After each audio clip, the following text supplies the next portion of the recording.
G'day, welcome to another episode of The Right Stuff, the exploits of my ancestor, Captain Samuel Wright of the 3rd Regiment, the Buffs. In this episode, we're going on a secret mission.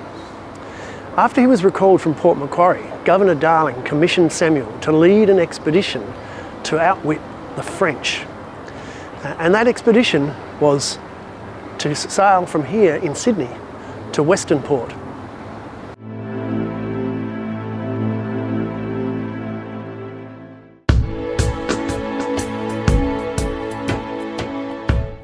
It being intended to establish a settlement at Westernport on the south coast of New Holland, I am directed by His Excellency the Governor to signify to you his commands to proceed thither on board of the brig Dragon, now ready to receive you with the detachment of troops placed under your command. And, in fulfilling the intentions of government, you will be pleased to govern yourself by the following instructions.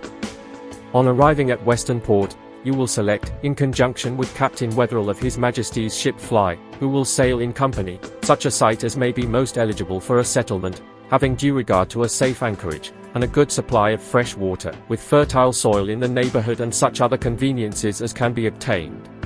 The soldiers and convicts are then to be employed in putting up huts for their accommodation, and for the reception of the stores, with all convenient expedition. When this is done, and the people and stores are landed, you will dispatch the Dragon with a detail of your proceedings, and an account of the place, together with a sketch of the proposed settlement and neighbouring country. So why the interest from the British colonial administration in New South Wales to establish a settlement down here in Westernport? Well, it was that great European imperial rivalry, the French. Now, the French have been around Tasmanian and Australian waters back since the 1790s with Don Casto, La Perouse and others cruising around, but they never made any necessary attempt at settlement. In fact, La Perouse arrived only shortly after Governor Phillip arrived in Sydney. And in 1802, Baudin and his ship La Géographe, accompanied by Captain Hamelin and his ship La Naturaliste, were also exploring these waters. They got separated, and Hamelin sailed into Westernport in his ship the La Naturaliste and mapped and charted the harbour. And in 1825, 2 other French ships appeared around these parts as well, and then finally, a year later, 1826, they got word of Dumont d'Urville and his ship L'Astrolabe, which was sticking its nose in the British waters.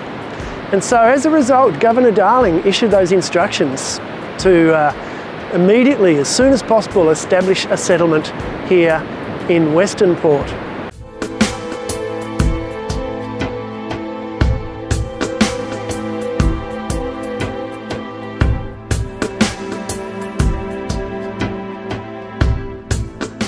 So we're standing here at Lady Nelson's Point in the little town of Rhyl on Phillip Island. And in 1798, George Bass first discovered this bluff area of Westernport and explored more of the port as well.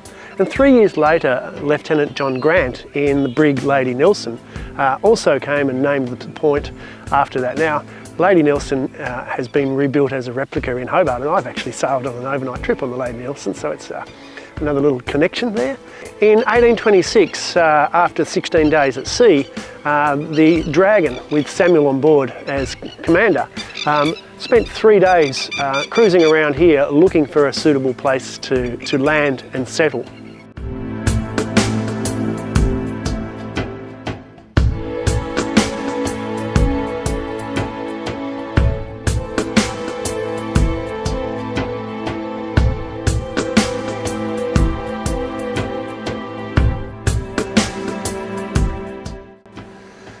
So just round from the bluff where Lady Nelson's Point is this low-lying area, which is most likely the place where Captains Wetherell and Captain Samuel Wright came ashore respectively from their ships, the Fly and the Dragon.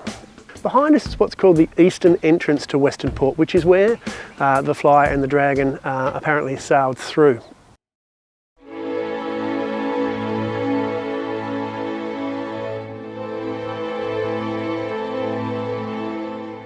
When he arrived here in 1826, Samuel found a party of sealers with a hut, pretty much on the location where the Royal Yacht Club is now located. He spoke to the sealers and they'd said that they'd actually met the French Dumont d'Urville and his ship l'Astrolabe only a week or so earlier. And, ironic fact, as Samuel and the Dragon sailed south, Dumont d'Urville and the l'Astrolabe were sailing north to Sydney. The sealers assured Samuel that they hadn't passed on any information or spoken in detail about anything to the French, and as such, Samuel didn't have to open his secret orders. So what exactly were those secret orders? Government House, the 4th of November 1826. Governor Darling to Captain Wright.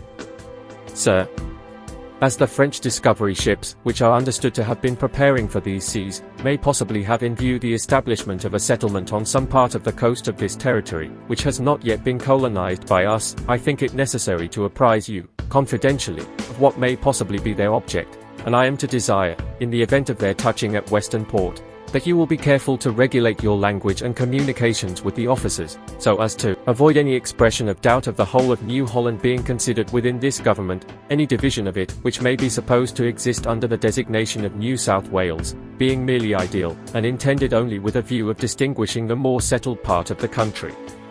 Should this explanation not prove satisfactory, it will be proper in that case to refer them to this government for any further information they may require.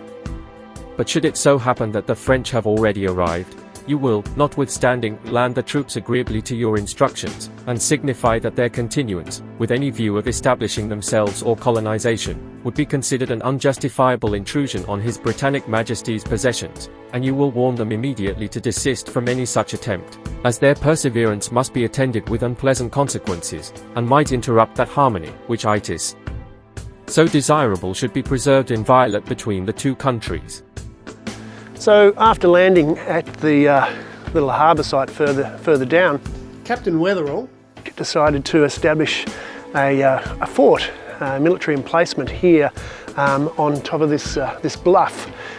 He named the fort Fort Dumaresque, and later he also had a flagstaff further up the hill on which is now Jamieson Street, I think, and there's a little monument up there, which apparently, so let's go and check that one out.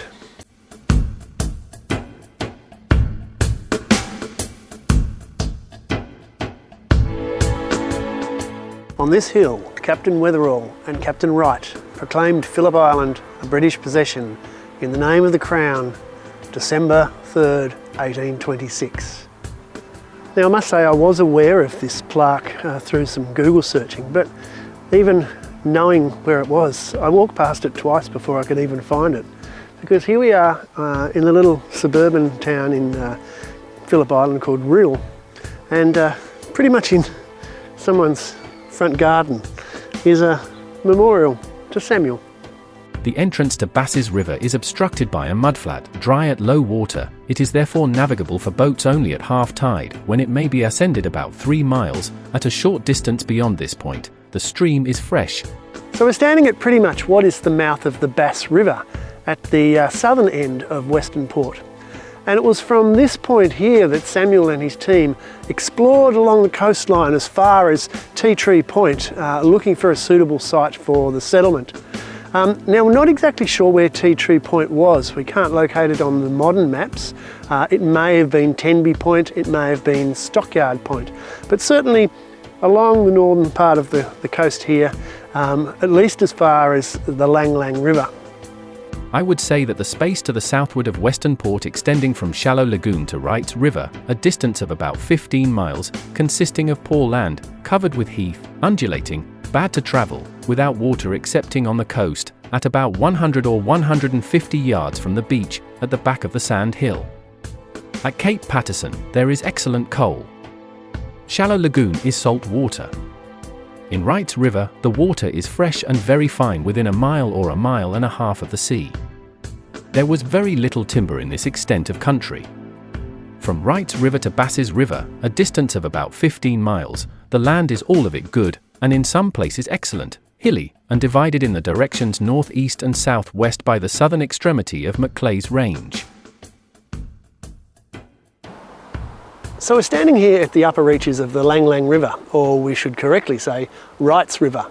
Hovell's report says that the only two sources of water in the area were Bass's River and Wright's River. And if this is the only other source of water for the Westernport area, you can see one of the reasons why that they might have recommended that this wasn't a particularly useful place or suitable place to settle.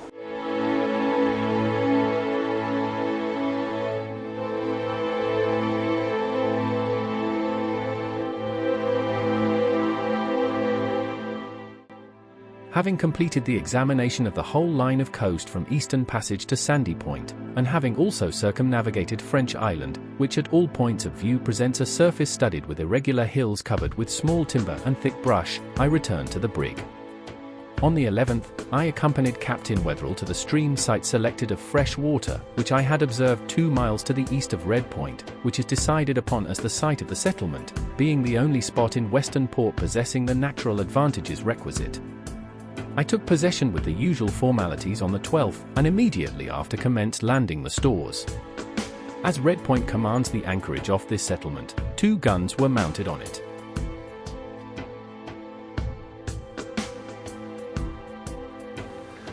After exploring the area quite extensively and determining that the location at Rill over on Phillip Island was not suitable, Samuel moved the settlement to where we're standing here, which is aptly named Settlement Point, just down the street from what is now the town of Coronella. He arrived here on the 12th of December 1826 and soon started to do even more extensive exploration of this area. So let's go and have a look at the little town of Coronella now and see perhaps where the settlement was established.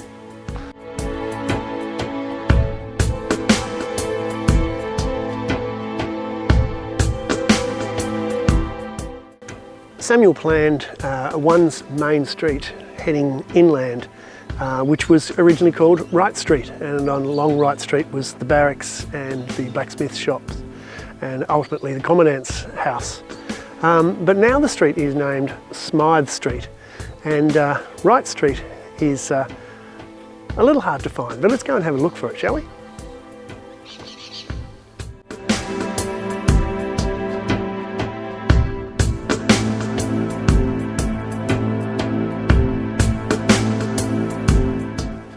This cairn, which incorporates original convict-made bricks, commemorates the settlement established near here from December 12, 1826 to February 19, 1828 by a party of soldiers and convicts commanded by Captain Samuel Wright.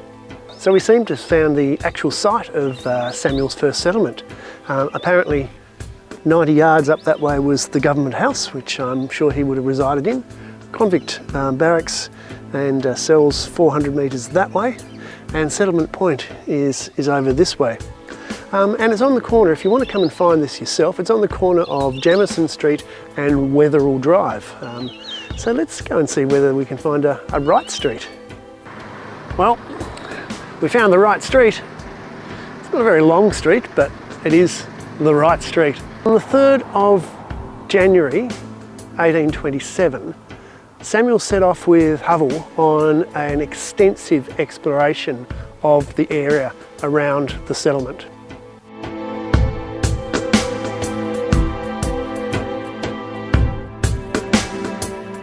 So with the site of the settlement established at what is now Settlement Point, Samuel and his team needed to find a reliable source of fresh drinking water, which would be the key to the success of the settlement or its demise. And so here at the Bass River, it's a tidal river at this stage, and there's obviously salt water. So he embarked with his team to travel up this river to the point where the water was potable. My only hope, therefore, was by tracing up Bass's River, and thereby gaining a higher level, endeavoured to find a passage to the interior. At daylight on the 4th, we proceeded up the northern bank of Bass's River, the southern side being thick scrub and brush, for 2 miles through rich meadows. As we advanced, The meadowland became marshy, with numerous reedy swamps for a mile, when the open country abruptly terminated. We however succeeded, with extreme difficulty, in forcing our way for nearly 3 miles through an almost impenetrable scrub, barren and swampy ground, and had not the season been particularly dry, at which it was attempted, it could not have been effected. On reaching a small clump of stunted trees, we climbed the highest of them, which commanded an extensive view. The whole country to the east of a line, passing from Shoal Bay to the chain of mountains, on the south of Bass's River, is of a similar description to that we had already passed through with so much difficulty, as is also that to the northeast for about 15 miles, the point by which I had hoped to penetrate into the interior. I was thus reluctantly obliged to abandon the attempt. So Samuel and his team had to explore quite some way up the Bass River before they could find a reliable source of fresh water untainted by the salt. And we're here approximately 10 kilometres up the river, and yeah, we're winter now, but the river is still just barely flowing. So another perhaps reason why he made that final assessment.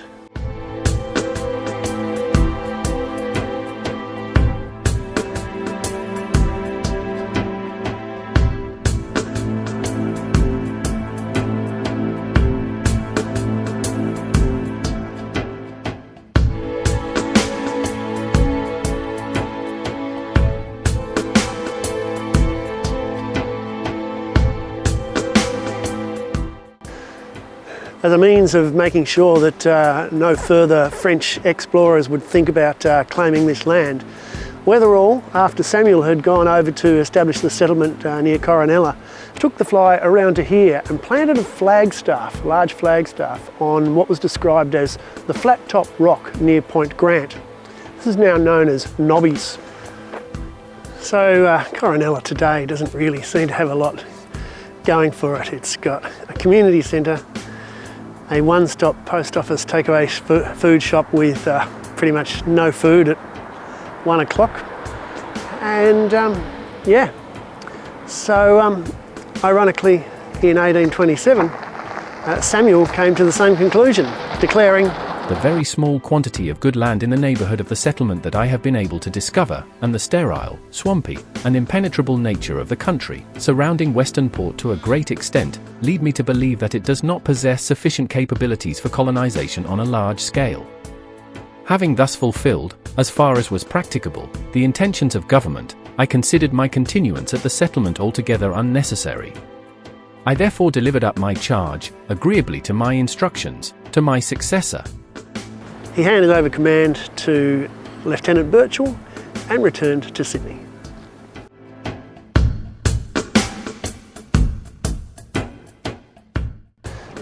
So, having established the settlement at Westernport and coming to the conclusion that it was doomed due to lack of water, Samuel returned here to Sydney in January and was about to embark upon his next exploits.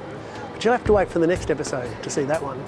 So if you've enjoyed this episode, please click like, please subscribe, and we'll see you next time in another episode of The Right Stuff. Thanks for watching. Wright's River, wrong name. Well, Samuel decided that the settlement was not viable due to the lack of fresh water available. And it seems like the availability of fresh water is still an issue for the people of Westernport. But I guess if there weren't people living here in Westernport and Phillip Island today, then the world would be a lesser place because we wouldn't have the Phillip Island MotoGP circuit. But it's now time for me to leave here as well and head further north and in and cut. And in the words of Samuel Wright, I consider my continuance at the settlement... I consider my continuance at the settlement altogether unnecessary. I'm off to Sydney too. Uneven ground, slippery area, unstable cliffs, snakes, strong currents. Perfect spot for a settlement, eh?